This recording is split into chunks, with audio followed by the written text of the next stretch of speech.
Durante más de una década, Venezuela tuvo una de las mayores entradas de dinero de toda su historia. Miles de millones de dólares provenientes del petróleo.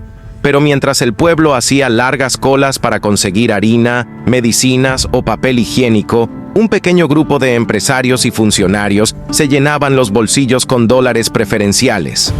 Esta es la historia de la gran estafa de Cadivi. Todo comenzó en 2003.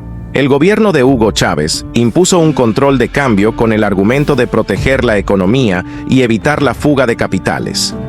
Así nació Cadivi, la Comisión de Administración de Divisas. En teoría, su función era sencilla: vender dólares a precio preferencial a empresarios e importadores para traer alimentos, medicinas y productos esenciales. Pero en la práctica, Cadivi se convirtió en una máquina perfecta para la corrupción. Mientras el dólar oficial se mantenía artificialmente bajo, a veces a solo 6,30 bolívares por dólar, el dólar paralelo podía costar 10, 20 o hasta 100 veces más. Esto creó un negocio redondo para los enchufados. Empresas fantasmas solicitaban millones de dólares para supuestas importaciones, pero nunca traían nada. Solo recibían los dólares baratos de Cadivi, los sacaban del país y los revendían al precio real en el mercado negro. El resultado fue un robo monumental. Según cálculos independientes, entre 2003 y 2012 se perdieron más de 20.000 millones de dólares solo en importaciones falsas. Detrás de esa cifra se escondía una red de empresas de maletín, creadas por funcionarios públicos, militares y empresarios vinculados al poder. No tenían empleados, ni fábricas, ni oficinas reales. Solo existían en el papel. Mientras tanto, los empresarios que realmente trabajaban y producían dentro del país eran castigados. Uno de los ejemplos más claros fue Empresas Polar. Mientras Cadivi regalaba divisas a compañías fantasmas, el gobierno asfixiaba a los empresarios legítimos, acusándolos de acaparadores o golpistas. Polar pedía dólares para importar materia prima y mantener la producción nacional, pero el gobierno bloqueaba sus solicitudes. Paradójicamente, las mismas instituciones que decían defender al pueblo fomentaban el desabastecimiento. Los anaqueles vacíos no eran casualidad. Eran la consecuencia de un modelo económico diseñado para beneficiar a los aliados del poder. Durante los años del boom petrolero, Cadivi funcionó como una fuente infinita de dinero fácil.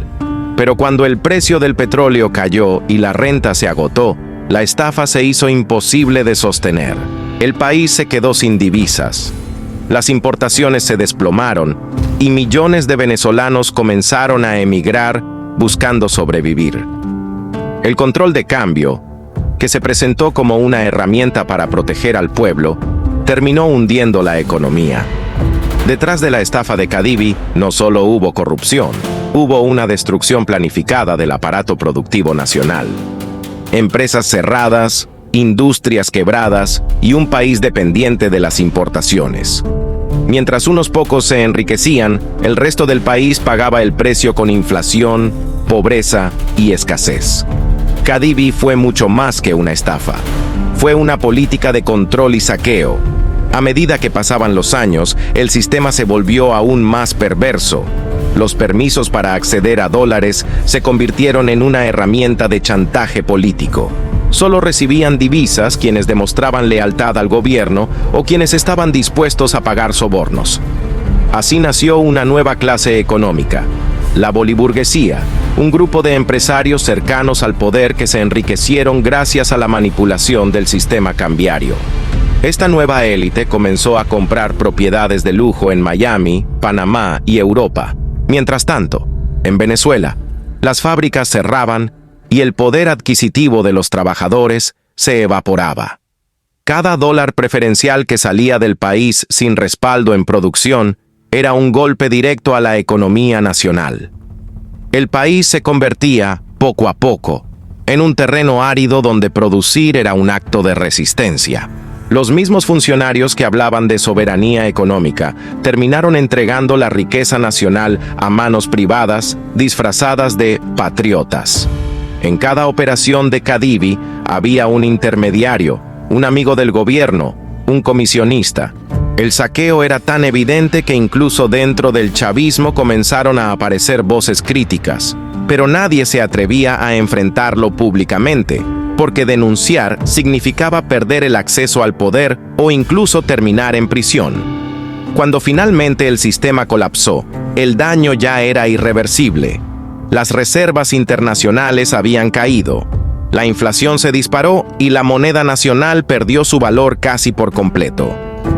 En 2018, el bolívar ya había sido reexpresado 2 veces, eliminando varios ceros, pero la crisis continuaba. Y mientras millones de venezolanos sobrevivían con remesas o comida enviada por familiares en el exterior, quienes se beneficiaron de Cadivi disfrutaban de fortunas construidas sobre el hambre y la miseria del país.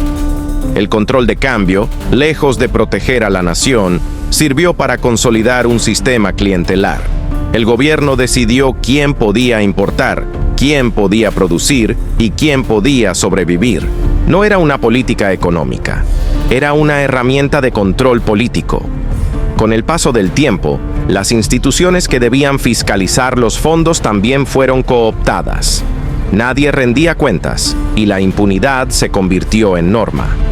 Cadivi cambió de nombre varias veces, pero la lógica siguió siendo la misma: distribuir divisas según los intereses del poder.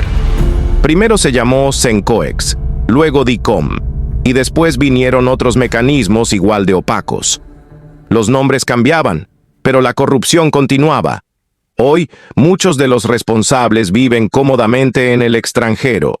Algunos invierten en bienes raíces, otros en empresas tecnológicas o restaurantes de lujo. Varios de ellos incluso se presentan como empresarios exitosos o filántropos. Mientras tanto, en Venezuela, millones de personas siguen pagando las consecuencias de aquel saqueo institucionalizado. La historia de Cadivi no es solo la de una estafa financiera, es la historia de cómo un modelo político destruyó los incentivos para trabajar, producir y crear. Es la historia de cómo se premió la lealtad sobre la eficiencia y el clientelismo sobre la honestidad. Y, sobre todo, es la historia de cómo la corrupción se disfrazó de justicia social para robarle el futuro a todo un país. Si quieres conocer más historias que explican cómo Venezuela fue saqueada desde adentro, suscríbete a nuestro canal Catatumbo y comparte este video para que más personas entiendan cómo el poder puede convertir una promesa en una estafa nacional.